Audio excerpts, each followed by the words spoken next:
খুব কম মানুষই জানেন যে ভারতের আসল মানচিত্র শুধু এটুকুই নয়, আরও অনেক কিছু আছে। নীল রঙের এই উপকূলীয় এলাকা ভারতের এক্সক্লুসিভ ইকোনমিক জোন নামে পরিচিত।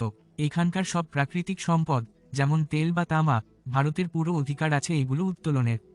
আগে যে কোনো দেশের উপকূলীয় এলাকাকে 6 কিলোমিটার পর্যন্ত ধরা হতো, যা তাদের কামানের গুলি পৌঁছানোর মধ্যে ছিল।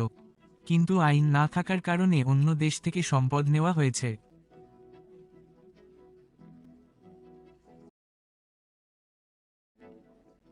বেসলাইন থেকে 22 কিলোমিটার পর্যন্ত অঞ্চলটিকে টেরিটোরিয়াল সি বলা হয়, যা আপনার বাড়ির উঠোনের মতোই। অনুমতি ছাড়া কেউ এখানে ঢুকতে পারবে না। এরপরে আসে সংলগ্ন অঞ্চল, যা আপনার বাড়ির সাইডওয়াকের মতো। ভারত এখানে ড্রিলিং এবং এক্সপ্লোরেশন করতে পারে, কিন্তু এটা পুরোপুরি কাজ নয়।